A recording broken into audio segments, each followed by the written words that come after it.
Halo adik-adik, ketemu lagi kita di kebaktian sekolah minggu online pada tanggal 10 Mei 2020. Kita udah lama ya nggak ketemu, tapi nggak apa-apa deh. Meskipun kita lama nggak ketemu, kita bisa ibadah bareng di sini. Sudah siap semua? Yuk, kita ibadah. Kita bangkit berdiri, kita nyanyikan lagu Bertambah-tambah dalamnya. Bertambah-tambah dalamnya, bertambah-tambah lebarnya, bertambah-tambah tingginya kasih Yesus dalamku. Bertambah-tambah dalamnya, bertambah-tambah lebarnya, bertambah-tambah tingginya kasih Yesus dalamku. Dalamnya lebih dari laut lebarnya, mengelilingi bumi tingginya. Oh tinggi sekali kasih Yesus dalamku. Dalamnya lebih dari laut lebarnya, mengelilingi bumi tingginya. Oh tinggi sekali kasih Yesus dalamku. Bertambah-tambah dalamnya, bertambah-tambah lebarnya, bertambah-tambah tingginya kasih Yesus dalamku. Bertambah-tambah dalamnya, bertambah-tambah lebarnya, bertambah-tambah tingginya kasih Yesus dalamku. Dalamnya lebih dari laut lebarnya, mengelilingi bumi tingginya. Oh tinggi sekali kasih Yesus dalamku. Kasih Yesus dalamku. Kasih Yesus dalamku. Adik-adik, sebelum kita melanjutkan ibadah kita, mari kita datang menghadap kepada Tuhan dengan sikap yang baik. Mari kita lipat tangan dan tutup mata. Tuhan, terima kasih hari ini kami boleh beribadah kepada Tuhan. Tuhan, tolong kami dalam ibadah ini. Tuhan tolong berkati mulai dari awal, pertengahan, hingga akhir. Kami juga mohon Tuhan supaya kami boleh mempersiapkan diri kami dengan baik untuk memuji dan mendengarkan firman Tuhan. Dalam nama Tuhan Yesus Kristus, kami berdoa dan mengucap syukur. Haleluya, amin. Nah, sekarang mari kita lanjutkan untuk memuji Tuhan. Mari kita pujikan pujian yang akan dipimpin oleh Bu Yulian dan Guntur. Halo adik-adik, kangen ya? Lama nggak ketemu. Ayo, tetap taati peraturan. Tinggal di rumah, jaga kebersihan dengan mencuci tangan. Ayo kita bergembira, ikuti gerakannya ya.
Mulutku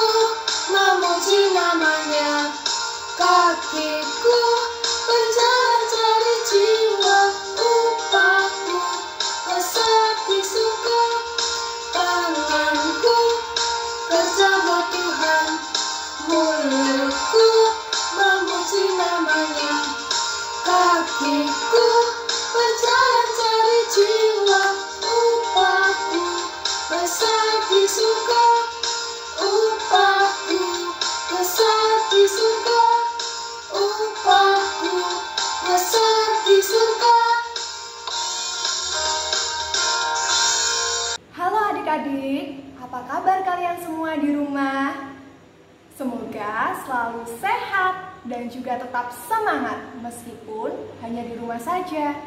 Nah adik-adik, hari ini kita bersyukur karena masih diberikan kesehatan oleh Tuhan. Oleh karena itu, hari ini kita juga mau merenungkan firman Tuhan. Kita merindukan firman Tuhan, kita mendengarkan suara Tuhan. Dan hari ini kita akan merenungkan firman Tuhan dari Kisah Para Rasul 8 ayat 4 sampai 25. Kisah Para Rasul 8 ayat 4 sampai 25. Nah, tetapi sebelum kita mendengarkan firman Tuhan, kita mau berdoa dulu yuk. Yuk kita lipat tangan, kita tutup mata, duduk yang manis. Kita mau berbicara sungguh-sungguh kepada Tuhan. Ikuti Kak Sylvia. Tuhan Yesus, terima kasih karena Tuhan sudah memberi kesehatan dan sukacita untuk kami. Saat ini kami mau mendengarkan firman Tuhan. Kiranya Tuhan Yesus memberkati agar kami dapat memahami dan melakukan firman Tuhan dalam kehidupan kami hari lepas hari.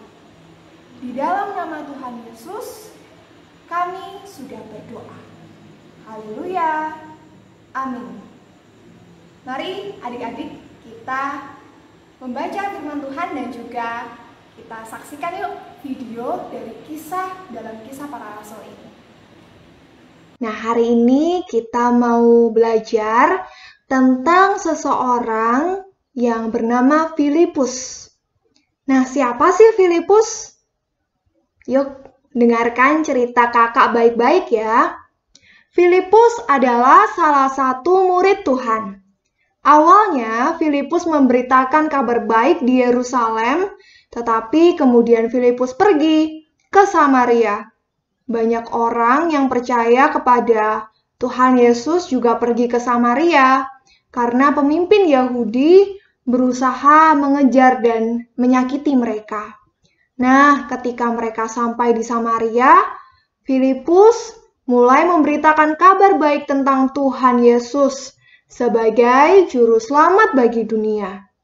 Ketika orang Samaria mendengar apa yang diceritakan oleh Filipus dan tentang banyak keajaiban yang ia tunjukkan, banyak orang tertarik dengan kuasa Tuhan. Melalui kuasa Tuhan, Filipus menyembuhkan banyak orang. Ia mengusir roh-roh jahat yang ada di dalam tubuh orang-orang dan juga membuat orang-orang yang lumpuh tidak bisa berjalan dan timpang. Mereka semua akhirnya bisa berjalan. Itu adalah sukacita yang begitu besar yang dapat diterima oleh orang-orang ketika mereka percaya kepada Tuhan.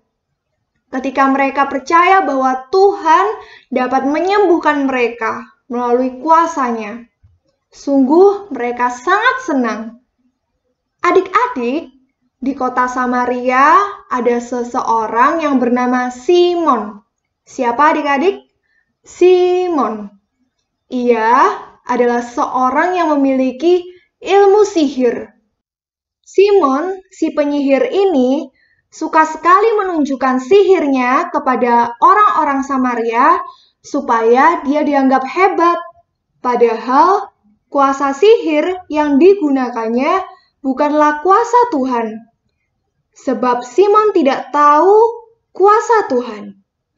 Simon sering melakukan magic atau sihir agar orang-orang takjub dan ia merasa sangat bangga karena semua orang selalu tertarik pada sihirnya.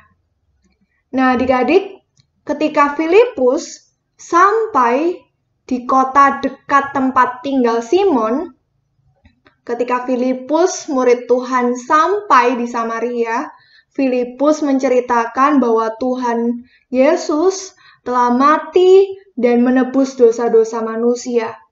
Ia mengatakan kepada Simon dan semua orang Samaria untuk percaya kepada Tuhan dan mau untuk hidup bagi Tuhan.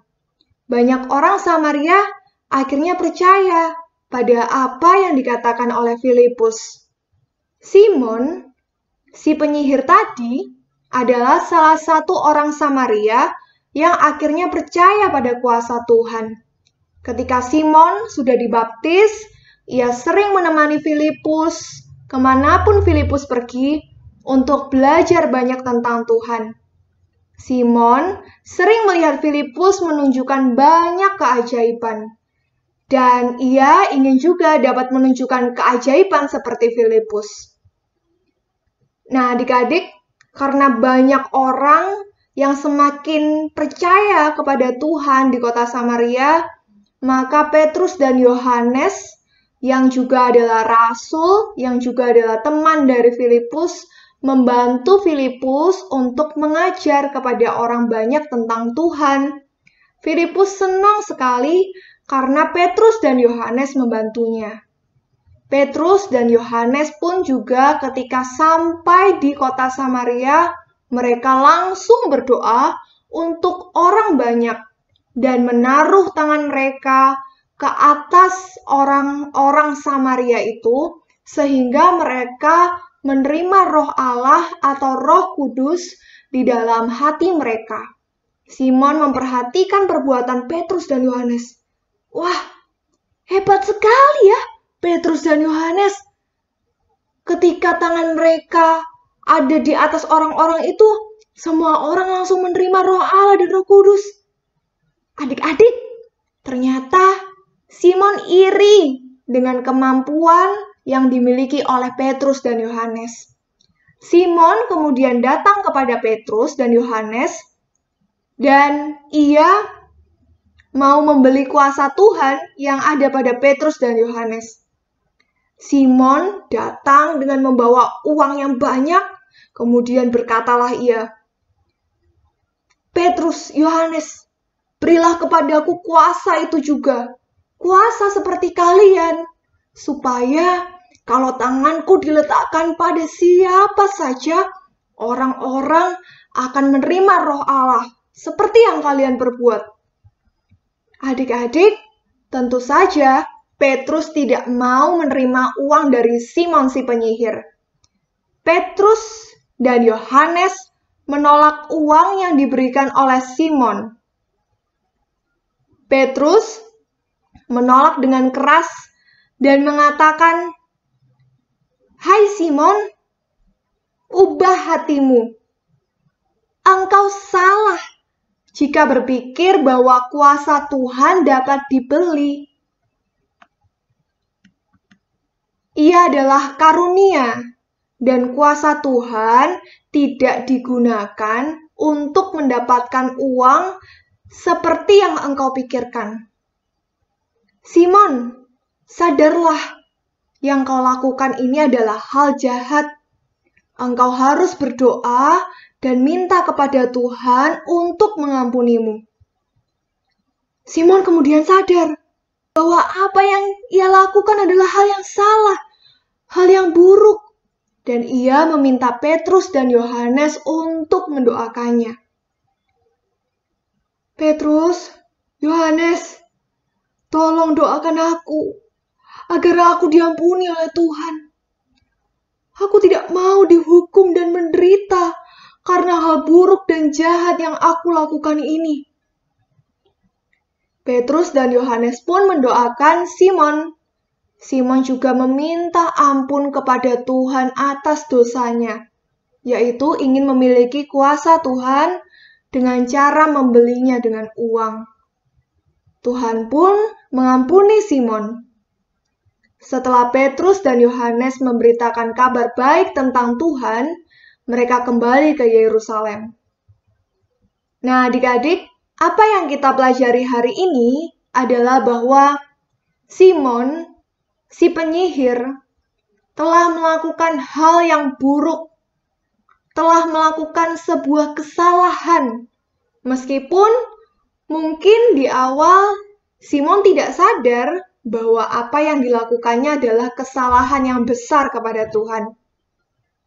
Simon tidak tahu mungkin di awal bahwa ketika Simon meminta permintaan itu, yaitu membeli kuasa Tuhan, itu adalah perbuatan yang buruk. Nah, adik-adik, pernahkah adik-adik melakukan sesuatu yang ternyata itu adalah hal yang buruk? Mungkin dulu saat belum ada virus corona, adik-adik di sekolah suka pergi ke kamar mandi tanpa minta izin dulu kepada bapak atau ibu guru. Mungkin adik-adik awalnya tidak tahu bahwa itu adalah hal yang buruk. Atau mungkin adik-adik baru saja memecahkan gelas atau piring dan takut dimarahi oleh mama papa, sehingga adik-adik memilih untuk berbohong, tidak mau mengakui kesalahan. Padahal adik-adik tahu bahwa berbohong, apalagi kepada orang tua, itu adalah hal yang tidak baik, hal yang tidak boleh dilakukan. Atau mungkin adik-adik punya saudara, entah itu kakak atau adik, dan kalian suka bertengkar.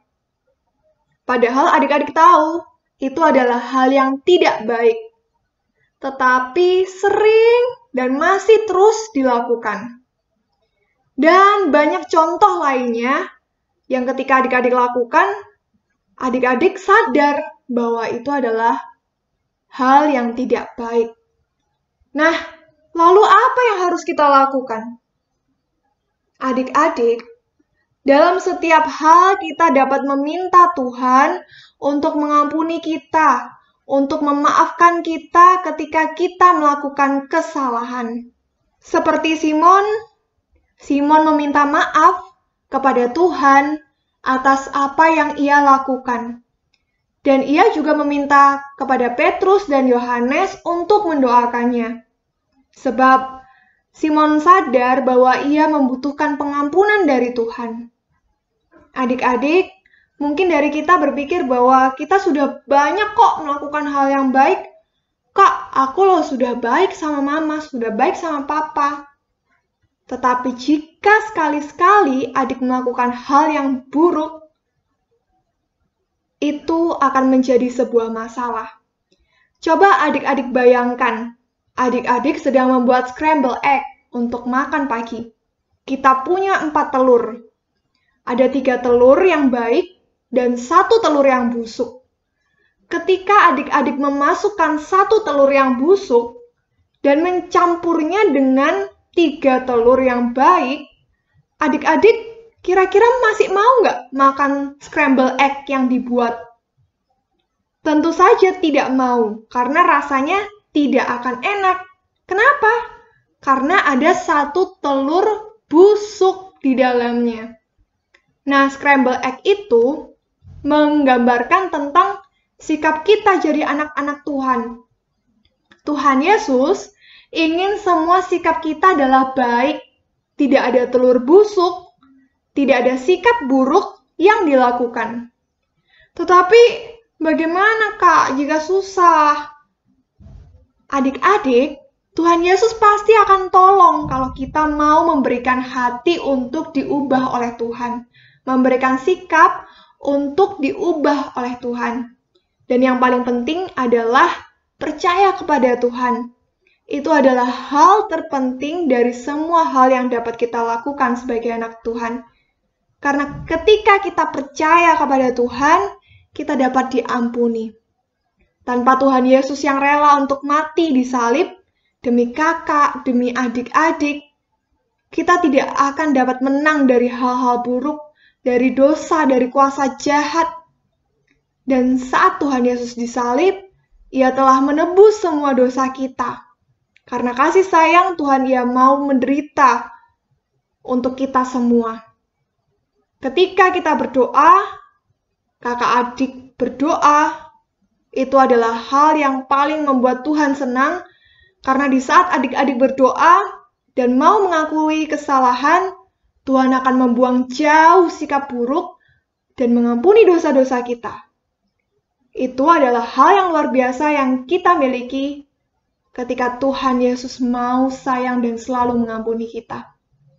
Apa yang harus kita lakukan kemudian? Adik-adik harus ingat, setiap kita berbuat kesalahan, kita harus minta ampun dan benar-benar menyesal. Bertobat, artinya tidak lagi melakukan kesalahan yang sama. Selamat merenungkan firman Tuhan dan melakukan firman Tuhan dalam kehidupan sehari-hari. Tuhan memberkati. Nah, setelah kita mendengarkan firman Tuhan, waktunya kita mengumpulkan persembahan. Kali ini persembahan bisa dikumpulkan dengan cara adik-adik mengumpulkan dan diberikan ke orang tua agar orang tua kalian datang ke gereja atau dengan cara mentransfer. Oke? Persembahan kali ini kita iringi lagu dengan lagu Kuberi Persembahan.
Mari kita berdoa. Tuhan, terima kasih Tuhan karena Engkau telah memberkati Papa dan Mama kami. Tuhan, terimalah persembahan kami. Kami berdoa agar Tuhan memberkati dan agar persembahan ini dapat dipergunakan hanya untuk kemuliaan nama Tuhan. Dalam nama Tuhan Yesus Kristus, kami berdoa dan mengucap syukur. Haleluya. Amin. Nah, adik-adik, kita sudah mendengarkan firman Tuhan. Dilakukan loh ya, jangan hanya dengarkan saja. Ayo, sekarang kita puji Tuhan lagi.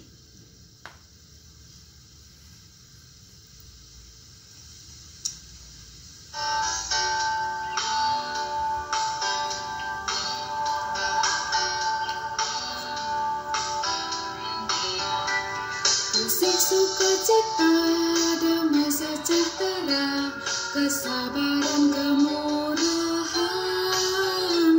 kebaikan kesetiaan, kelemah lembutan, penguasaan diri. Inilah buah Roh Kudus mengalir dalam hidupku. Ku mau hidup dipimpin Roh Kudus setiap hari.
mata dan kita tundukkan kepala. Tuhan, terima kasih karena hari ini kami boleh memuji, kami boleh mendengarkan firman Tuhan. Terima kasih karena kami boleh belajar mengenai firman Tuhan, yaitu mengenai buah-buah Roh Kudus yang telah Tuhan ajarkan kepada kami melalui Kak Silvi. Tuhan, kami mohon penyertaan Tuhan senantiasa dalam kehidupan kami. Ajari kami senantiasa Tuhan, supaya kami dapat menjadi anak-anak yang dapat menyenangkan hati Tuhan. Ajari kami juga supaya kami menerapkan, mempraktekkan apa yang telah Tuhan ajarkan kepada kami dalam kehidupan kami sehari-hari. Terima kasih Tuhan. Kami juga berdoa Tuhan untuk kondisi saat ini, untuk bangsa dan negara kami, yang saat ini kami dilanda oleh suatu pandemi, yaitu COVID-19. Kami mohon Tuhan, berikan kami kekuatan, berikan kami penghiburan, berikan kami sukacita. Dan kami mohon Tuhan supaya kami boleh dapat berkumpul kembali bersama teman-teman kami dapat beraktivitas kembali seperti biasa. Dalam nama Tuhan Yesus Kristus, kami berdoa dan mengucap syukur. Haleluya. Amin.